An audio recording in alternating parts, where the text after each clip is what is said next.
Hello again. Here's a little extra bonus from me, some readings that haven't been released on the main feed before. The first one up, A Little Place Off the Edgware Road, and it's by Graham Greene, and I hope you enjoy it.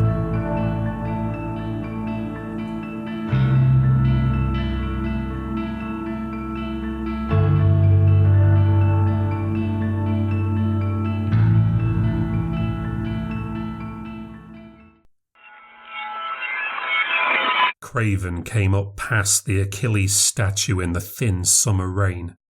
It was only just after lighting up time, but already the cars were lined up all the way to the Marble Arch, and the sharp, acquisitive faces peered out, ready for a good time with anything possible which came along.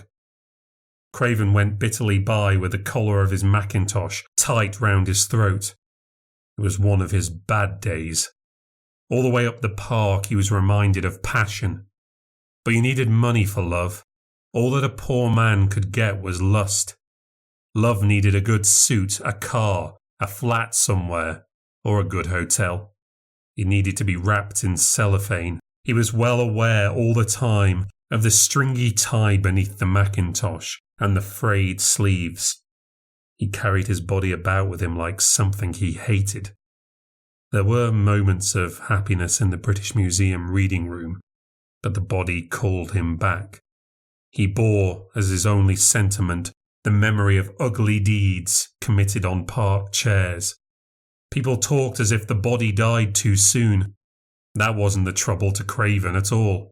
The body kept alive, and through the glittering tinselly rain, on his way to a rostrum, he passed a little man in a black suit carrying a banner. "The body shall rise again!" He remembered a dream from which 3 times he had woken trembling. He had been alone in the huge dark cavernous burying ground of all the world. Every grave was connected to another under the ground. The globe was honeycombed for the sake of the dead, and on each occasion of dreaming he had discovered anew the horrifying fact that the body doesn't decay. There were no worms and dissolution.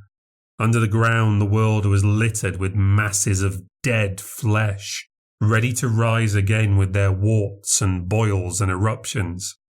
He had lain in bed and remembered, as tidings of great joy, that the body, after all, was corrupt. He came up into the Edgware Road walking fast. The guardsmen were out in couples, great languid elongated beasts. Their bodies like worms in tight trousers. He hated them. And he hated his hatred because he knew what it was. Envy. He was aware that every one of them had a better body than himself. Indigestion creased his stomach. He felt sure his breath was foul, but who could he ask? Sometimes he secretly touched himself here and there with scent. It was one of his ugliest secrets. Why should he be asked to believe in the resurrection of this body that he wanted to forget? Sometimes he prayed at night.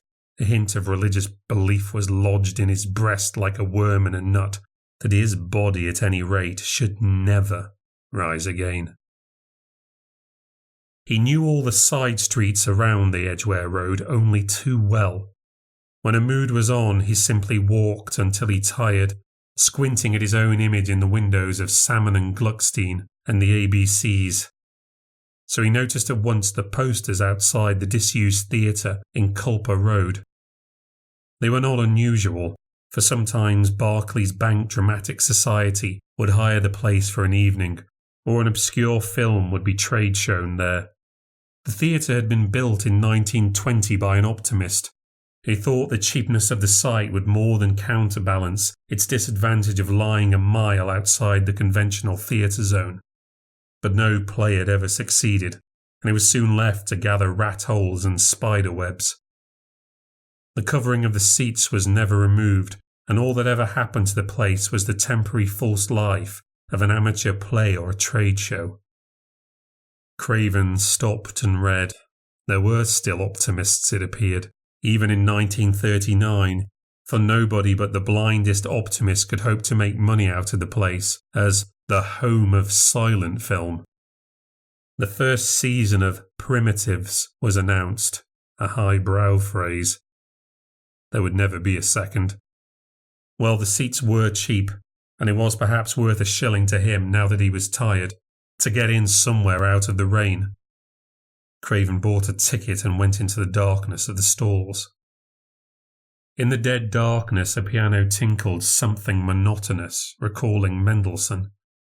He sat down in a gangway seat and could immediately feel the emptiness all around him. No, there would never be another season. On the screen, a large woman in a kind of toga wrung her hands, then wobbled with curious jerky movements towards a couch. There she sat and stared out like a sheepdog, distractedly through her loose and black and stringy hair. Sometimes she seemed to dissolve altogether into dots and flashes and wiggly lines. A subtitle said, "Pompilia betrayed by her beloved Augustus seeks an end to her troubles." Craven began at last to see a dim waste of stalls. There were not 20 people in the place. A few couples whispering with their heads touching, and a number of lonely men like himself, wearing the same uniform of the cheap Macintosh. They lay about at intervals like corpses, and again Craven's obsession returned, the toothache of horror. He thought miserably, I am going mad. Other people don't feel like this. Even a disused theatre reminded him of those interminable caverns where the bodies were waiting for resurrection. A slave to passion, Augustus calls for yet more wine. A gross middle-aged Teutonic actor lay on an elbow with his arm around a large woman in a shift. The spring song tinkled ineptly on, and the screen flickered like indigestion. Somebody felt his way through the darkness, scrabbling past Craven's knees, a small man. Craven experienced the unpleasant feeling of a large beard brushing his mouth. Then there was a long sigh as the newcomer found the next chair, and on the screen events had moved with such rapidity that Pompilia had already stabbed herself, or so Craven supposed, and lay still and buxom among her weeping slaves. A low, breathless voice sighed out close to Craven's ear. "What's happened? Is she asleep?" "No, dead."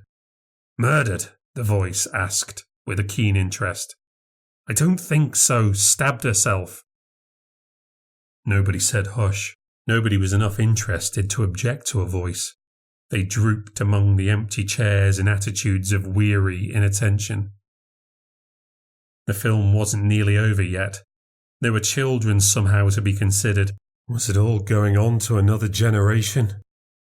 But the small bearded man in the next seat seemed to be interested only in Pompilia's death. The fact that he had come in at that moment apparently fascinated him. Craven heard the word coincidence twice, and he went on talking to himself about it in low, out-of-breath tones. Absurd when you come to think of it. And then, no blood at all. Craven didn't listen. He sat with his hands clasped between his knees, facing the fact as he had faced it so often before that he was in danger of going mad.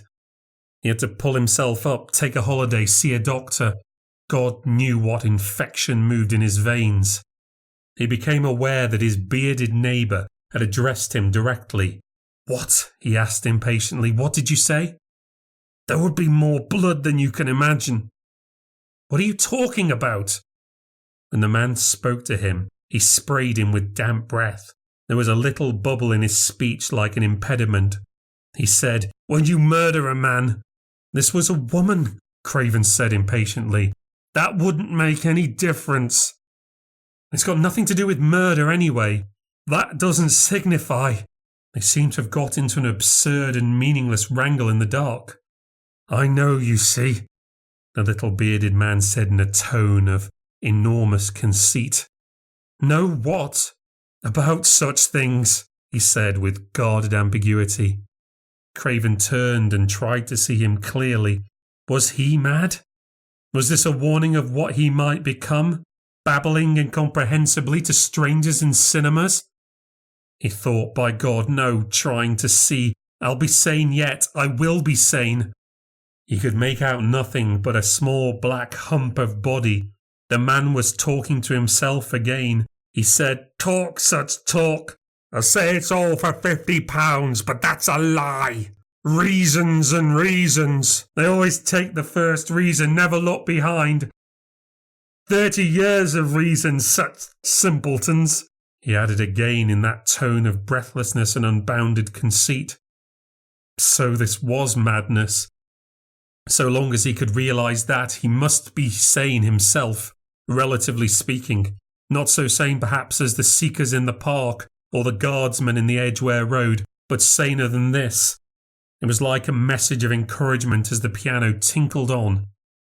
Then again the little man turned and sprayed him. "Killed herself, you say? But who's to know that? It's not a mere question of what hand holds the knife." He laid a hand suddenly and confidingly on Craven's. It was damp and sticky. Craven said with a horror as possible meaning came to him, "What are you talking about?" "I know," the little man said. "A man in my position gets to know almost everything." "What is your position?" Craven asked, feeling the sticky hand on his, trying to make up his mind whether he was being hysterical or not. After all, there were a dozen explanations. It might be treacle. "A pretty desperate one, you'd say." Sometimes the voice almost died in the throat altogether. Something incomprehensible had happened on the screen. Take your eyes from these early pictures for a moment, and the plot had proceeded on at such a pace. Only the actors moved slowly and jerkily. A young woman in a nightdress seemed to be weeping in the arms of a Roman centurion. Craven hadn't seen either of them before. 7 a.m. Not afraid of death, Lucius. In your arms. The little man began to titter knowingly. He was talking to himself again. It would have been easy to ignore him altogether if it had not been for those sticky hands which he now removed. He seemed to be fumbling at the seat in front of him. His head had a habit of lolling sideways like an idiot child's. He said distinctively and irrelevantly, "Bayswater tragedy." "What was that?" Craven said. He had seen those words on a poster before when he entered the park. "What? About the tragedy?" "I think they call Cullen Mews Bayswater." Suddenly the little man began to cough, turning his face towards Craven, and coughing right at him. It was like vindictiveness. The voice said, "Let me see my umbrella." He was getting up. "You didn't have an umbrella." "My umbrella," he repeated. "My—" And he seemed to lose the word altogether. He went scrabbling out past Craven's knees. Craven let him go, but before he had reached the billowy, dusty curtains of the exit, the screen went blank and bright. The film had broken, and somebody immediately turned up one dirt-choked chandelier above the circle. It shone down just enough for Craven to see the smear on his hands. This wasn't hysteria. This was fact. He wasn't mad. He had sat next to a madman who in some muse— what was the name? Colin. Craven jumped up and made his own way out. The black curtain flapped in his mouth, but he was too late. The man had gone, and there were 3 turnings to choose from. He chose instead a telephone box and dialed with a sense odd for him of sanity and decision 999. It didn't take 2 minutes to get the right department. They were interested and very kind. Yes, there had been a murder in a mews, Cullen Mews. A man's neck had been cut from ear to ear with a bread knife. A horrid crime. He began to tell them how he had sat next to the murderer in a cinema. It couldn't be anyone else. There was blood on his hands, and he remembered with repulsion as he spoke the damp beard. There must have been a terrible lot of blood. But the voice from the yard interrupted him. "Oh no," it was saying. "We have the murderer, no doubt about it. It's the body that's disappeared." Craven put down the receiver. He said to himself aloud, Why should this happen to me? Why to me? He was back in the horror of his dream. The squalid, darkening street outside was only one of the innumerable tunnels connecting grave to grave where the imperishable bodies lay. He said, "It was a dream, a dream." And leaning forward, he saw in the mirror above the telephone his own face sprinkled by tiny drops of blood like dew from a scent spray. He began to scream, "I won't go mad! I won't go mad! I'm sane! I won't go mad!" Presently a little crowd began to collect, and soon a policeman came. Next up, this story is called Sredni Vashtar, and it's by Saki. Conradin was 10 years old, and the doctor had pronounced as a professional opinion that the boy would not live another 5 years. The doctor was silky in her feet and counted for little, but his opinion was endorsed by Mrs. de Ropp, who counted for nearly everything. Mrs. de Ropp was Conradin's cousin and guardian, and in his eyes she represented those 3/5 of the world that are necessary and disagreeable and real. The other 2/5 in perpetual antagonism to the foregoing were summed up in himself and his imagination. One of these days Conradin supposed he would succumb to the mastering pressure of wearisome necessary things, such as illnesses and coddling restrictions and drawn-out dullness. Without his imagination, which was rampant under the spur of loneliness, he would have succumbed long ago.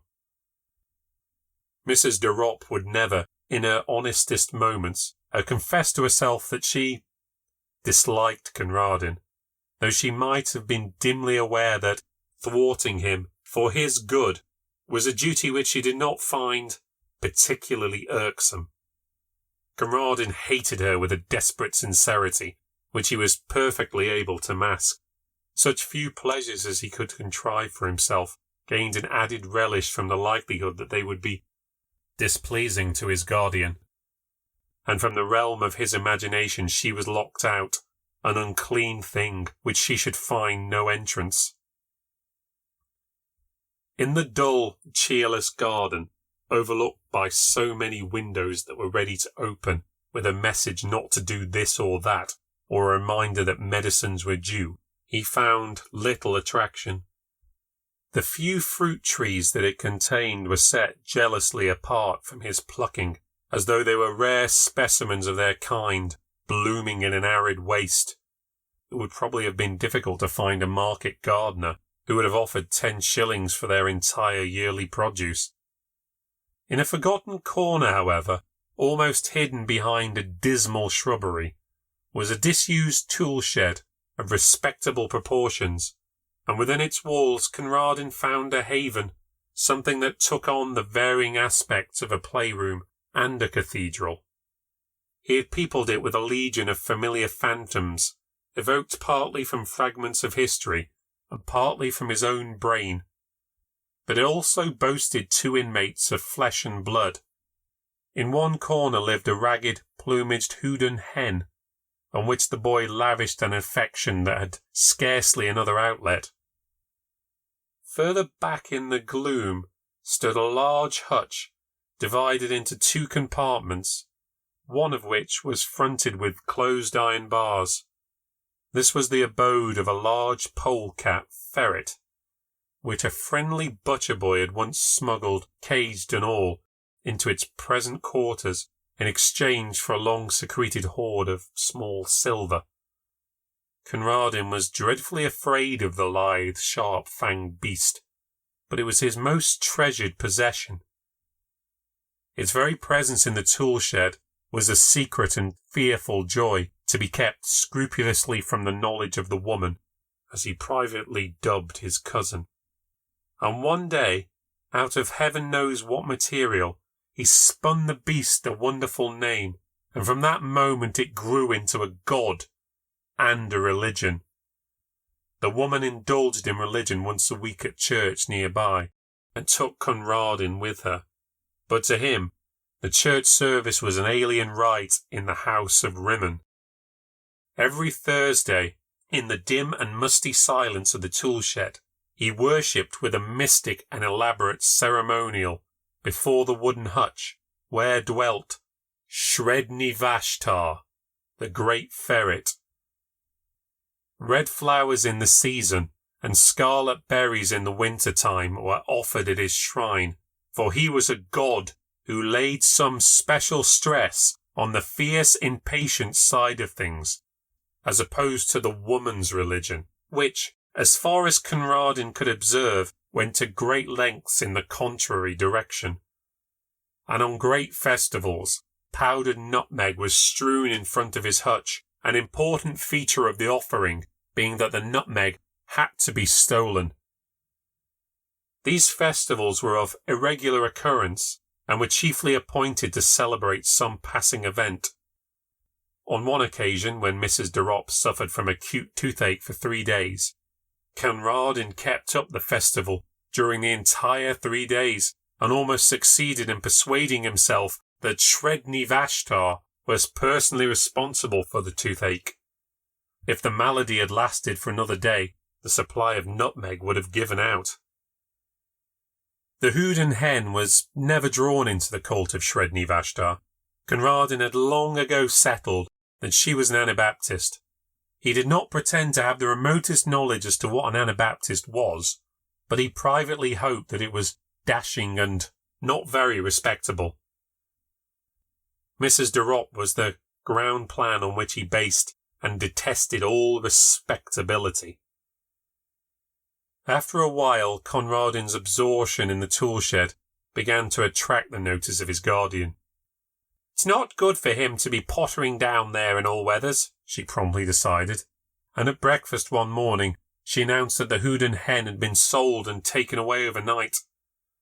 With her short-sighted eyes she peered at Conradin, waiting for an outbreak of rage and sorrow, which she was ready to rebuke with a flow of excellent precepts and reasoning.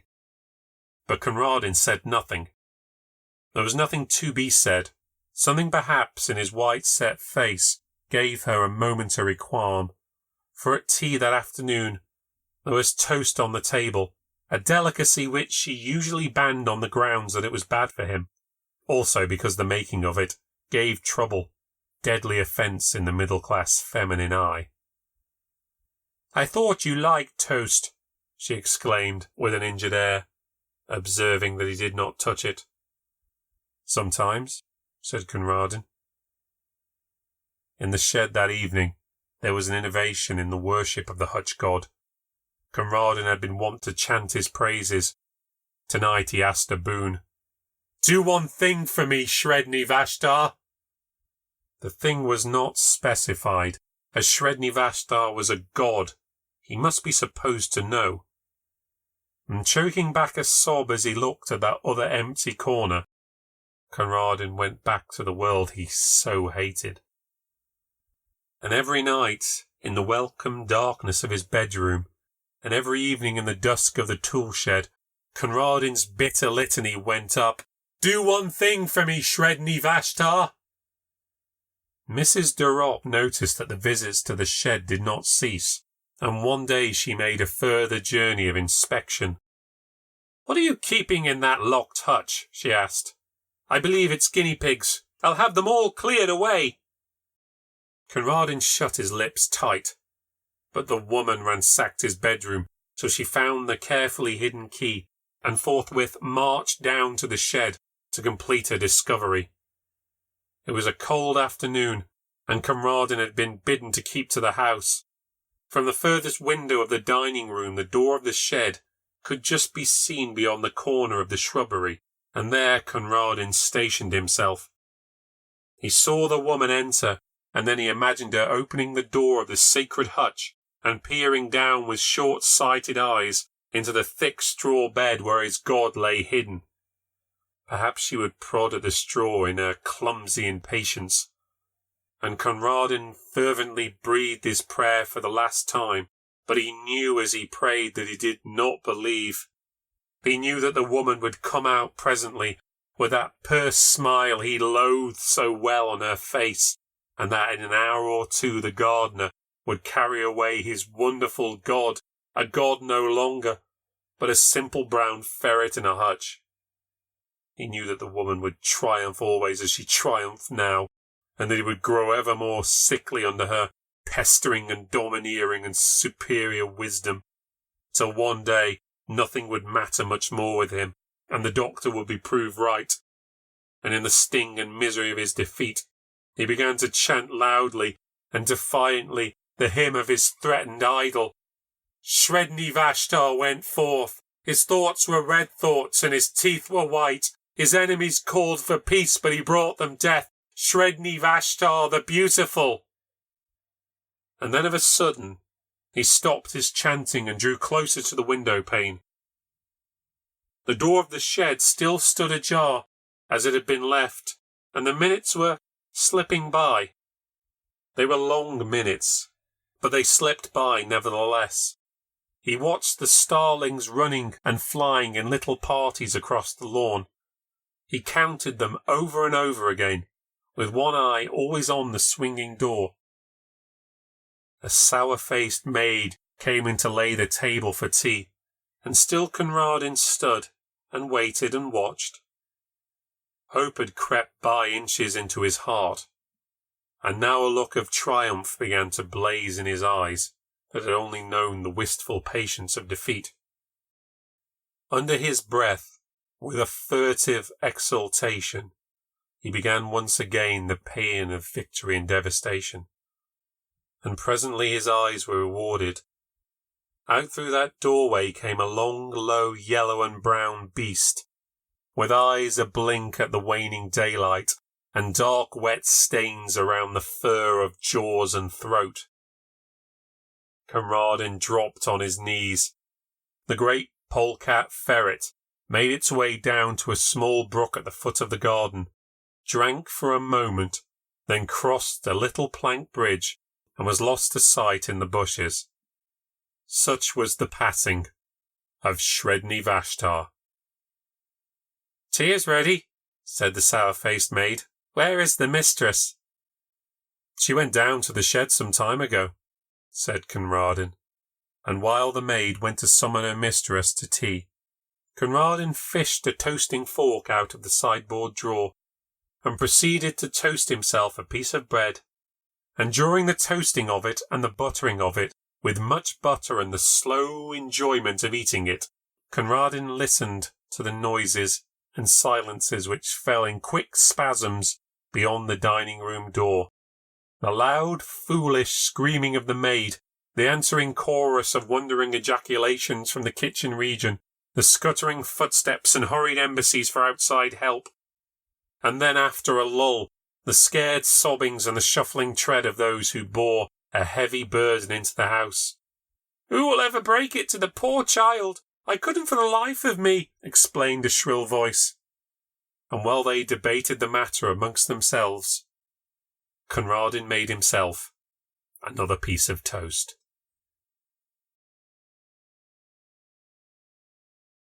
And finally, this one is called The Man and the Snake by Ambroise Bierce.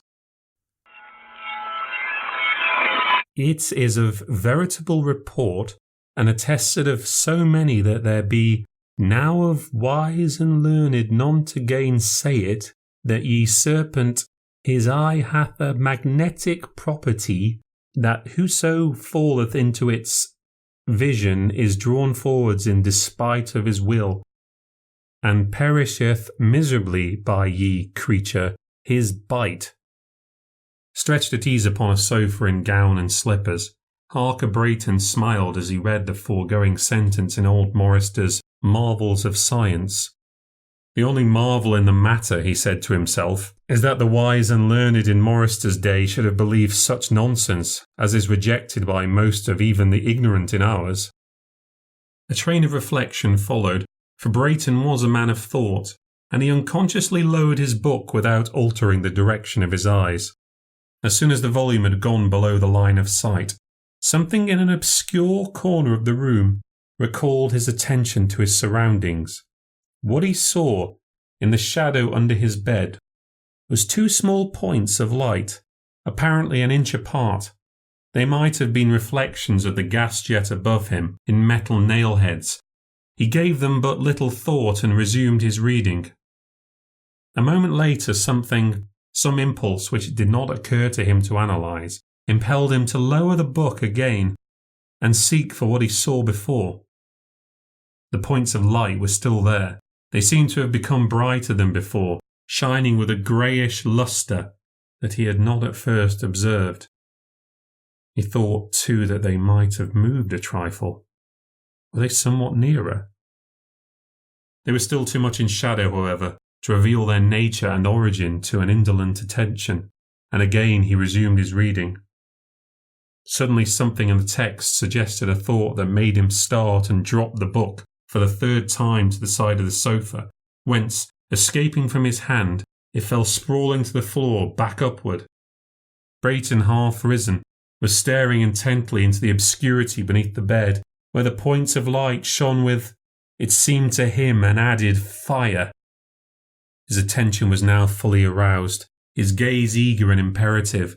It disclosed almost directly under the footrail of the bed the coils of a large serpent. The points of light were its eyes. Its horrible head, thrust flatly forth from the innermost coil and resting upon the outermost, was directly straight toward him, the definition of the wide, brutal jaw and the idiot-like forehead serving to show the direction of its malevolent gaze. The eyes were no longer merely luminous points. They looked into his own with a meaning, a malign significance. Part 2. A snake in a bedroom of a modern city dwelling of the better sort is, happily, not so common a phenomena as to make explanation altogether needless. Harker Brayton, a bachelor of 35, a scholar, idler, and something of an athlete, rich, popular, and of sound health, had returned to San Francisco from all manner of remote and unfamiliar countries. His tastes, always a trifle luxurious, had taken on an added exuberance from long privation, and the resources of even the Castle Hotel being inadequate to their perfect gratification, he had gladly accepted the hospitality of his friend, Dr. Druring, the distinguished scientist. Dr. Druring's house, a large old-fashioned one, in what is now an obscure quarter of the city, had now to an visible aspect of proud reserve. It plainly would not associate with the continuous elements of its altered environment, and appeared to have developed some of the eccentricities which come of isolation. One of these was a wing conspicuously irrelevant in point of architecture, and no less rebellious in matter of purpose, for it was a combination of laboratory, menagerie, and museum. It was here that the doctor indulged the scientific side of his nature in the study of such forms of animal life as engaged his interest and comforted his taste, which, it must be confessed, ran rather to the lower types. For one of the higher nimbly and sweetly to recommend itself onto his gentle senses, it had at least to retain certain rudimentary characteristics, allying it to such dragons of the prime as toads and snakes. His scientific sympathies were distinctly reptilian. He loved nature's vulgarians, and described himself as the Zola of zoology. His wife and daughters, not having the advantage to share his enlightened curiosity regarding the works and ways of our ill-starred fellow creatures, were with needless austerity excluded from what he called the snakery, and doomed to companionship with their own kind. Though to soften the rigours of their lot, he had permitted them out of his great wealth to outdo the reptiles in the gorgeousness of their surroundings, and to shine with a superior splendour. Architecturally and in point of furnishing, the snakery had a severe simplicity, befitting the humble circumstances of its occupants, many of whom, indeed, could not safely have been entrusted with the liberty that is necessary to the full enjoyment of luxury, for they had the troublesome peculiarity of being alive. In their own apartments, however, they were under as little personal restraint as was compatible with their protection from the baneful habit of swallowing one another. And, as Brayton had thoughtfully been apprised, it was more than a tradition that some of them had at divers times been found in parts of the premises where it would have embarrassed them to explain their presence. Despite the snakery and its uncanny associations, which, indeed, he gave little attention, Brayton found life at Drawing Mansion very much to his mind. Part 3. Beyond a smart shock of surprise and a shudder of mere loathing, Mr. Brayton was not greatly affected. His first thought was to ring the call bell and bring a servant, but although the bell cord dangled within easy reach, he made no movement toward it. It had occurred to his mind that the act might subject him to the suspicion of fear, which he certainly did not feel. He was more keenly conscious of the incongruous nature of the situation than affected by its perils. It was revolting, but absurd. The reptile was of a species with which Brayton was unfamiliar.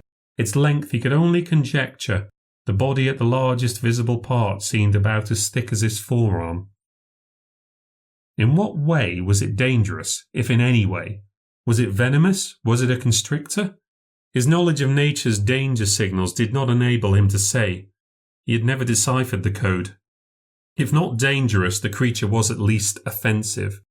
It was de trop, matter out of place, an impertinence. The gem was unworthy of the setting. Even the barbarous taste of our time and country, which had loaded the walls of the room with pictures, the floor with furniture and the furniture with bric-a-brac, had not quite fitted the place for this bit of savage life of the jungle. Besides, insupportable thought, the exhalations of its breath mingled with the atmosphere which he himself was breathing. These thoughts shaped themselves with greater or less definition in Brayton's mind and begot action. The process is what we call consideration and decision. It is thus that we are wise and unwise. It is thus that the withered leaf in an autumn breeze shows greater or less intelligence than its fellows, falling upon the land or upon the lake. Secret of human action is an open one. Something contracts our muscles. Does it matter if we give to the preparatory molecular changes the name of will? Brayton rose to his feet and prepared to back softly away from the snake, without disturbing it if possible, and through the door. Men retire so from the presence of the great, for greatness is power, and power is a menace. He knew that he could walk backward without error. Should the monster follow, the taste which had plastered the walls with paintings had consistently supplied a rack of murderous oriental weapons from which he could snatch one to suit the occasion. In the meantime, the snake's eyes burned with a more pitiless malevolence than before. Brayton lifted his right foot free of the floor to step backward. That moment he felt a strong aversion to doing so. I am accounted brave, he thought. Is bravery then no more than pride? Because there are none to witness the shame, shall I retreat? He was steadying himself with his right hand upon the back of a chair, his foot suspended. Nonsense, he said aloud. I am not so great a coward as to fear to seem to myself afraid. He lifted the foot a little higher by slightly bending the knee and thrust it sharply to the floor, an inch in front of the other. He could not think how that occurred. A trial with the left foot had the same result. It was again in advance of the right. The hand upon the chair back was grasping it. The arm was straight, reaching somewhat backward. One might have said that he was reluctant to lose his hold. The snake's malignant head was still thrust forth from the inner coil as before, the neck level. It had not moved, but its eyes were now electric sparks radiating an infinity of luminous needles. The man had an ashy pallor. Again he took a step forward and another, partly dragging the chair, which, when finally released, fell upon the floor with a crash. The man groaned. The snake made neither sound nor motion, but its eyes were two dazzling suns. The reptile itself was wholly concealed by them. They gave off enlarging rings of rich and vivid colours, which at their greatest expansion successively vanished like soap bubbles. They seemed to approach his very face, and anon were an immeasurable distance away. He heard somewhere the continuous throbbing of a great drum, with desultory bursts of far music, inconceivably sweet, like the tones of an Aeolian harp. He knew it for the sunrise melody of Memnon's statute, and thought he stood in the Nile-side reeds, hearing with exalted sense that immortal anthem through the silence of the centuries. The music ceased. Rather, it became, in insensible degrees, the distant roll of a threatening thunderstorm. A landscape glittering with sun and rain stretched before him, arched with a vivid rainbow framing in its giant curve 100 visible cities. In the middle distance, a vast serpent, wearing a crown, reared its head out of its voluminous convulsions and looked at him with his dead mother's eyes. Suddenly this enchanting landscape seemed to rise swiftly upward like the drop scene at a theatre and vanished in a blank. Something struck him a hard blow upon the face and breast. He had fallen to the floor. The blood ran from his broken nose and his bruised lips. For a time he was dazed and stunned, and lay with closed eyes, his face against the floor. In a few moments he had recovered, and then knew that this fall, by withdrawing his eyes, had broken the spell that held him. He felt that by now, by keeping his gaze averted, he would be unable to retreat. But the thought of the serpent within a few feet of his head he had unseen, perhaps in the very act of springing upon him, throwing its coils about his throat, was too horrible. He lifted his head, stared again into those baleful eyes, and was again in bondage. The snake had not moved and appeared somewhat to have lost its power upon the imagination. The gorgeous illusions of a few moments before were not repeated. Beneath that flat and brainless brow, its black, beady eyes simply glittered, as at first, with an expression unspeakably malignant. It was as if the creature, assured of its triumph, had determined to practice no more alluring wiles. Now ensued a fearful scene. The man, prone upon the floor within a yard of his enemy, raised the upper part of his body upon his elbows, his head thrown back, his legs extended to their full length. His face was white between its stains of blood. His eyes were strained open to their utmost expansion. There was froth upon his lips. It dripped off in flakes. Strong convulsions ran through his body, making almost serpentine undulations. He bent himself at the waist, shifting his legs from side to side, and every moment left him a little nearer to the snake. He thrust his hands forward to brace himself back, yet constantly advanced upon his elbows. Part 4. Dr. Druring and his wife sat in the library. The scientist was in rare good humour. "I have obtained, by exchange with another collector," he said, "a splendid specimen of the Ophiophagus." "And what might that be?" the lady inquired with a somewhat languid interest. "Why, bless my soul, what profound ignorance! My dear, a man who ascertains after marriage that his wife does not know Greek is entitled to a divorce. The Ophiophagus is a snake that eats other snakes." "I hope it will eat all yours," she said, absently shifting the lamp. "But how does it get other snakes? By charming them, I suppose." "It's just like you, dear," said the doctor, with an affection of petulance. "You know how irritating to me is any allusion to that vulgar superstition about a snake's power of fascination." The conversation was interrupted by a mighty cry which rang through the silent house like the voice of a demon shouting in a tomb. Again and yet again it sounded with terrible distinctness. They sprang to their feet, the man confused, the lady pale and speechless with fright. Almost before the echoes of the last cry had died away, the doctor was out of the room, springing up the stairs 2 steps at a time. In the corridor in front of Brayton's chamber, he met some servants who had come from the upper floor. Together they rushed at the door without knocking. It was unfastened and gave way. Brayton lay upon the floor, on his stomach, dead. His head and arms were partly concealed under the footrail of the bed. They pulled the body away, turning it upon the back. The face was daubed with blood and froth. The eyes were wide open, staring a dreadful sight. "Died in a fit," said the scientist, bending his knee and placing his hand upon the heart. While in that position, he chanced to look under the bed. "Good God," he added, "how did that thing get in here?" He reached under the bed, pulled out the snake and flung it, still coiled, to the centre of the room. whence a harsh, shuffling sound it slid across the polished floor till it stopped by the wall, where it lay without motion. It was a stuffed snake. Its eyes were two shoe buttons.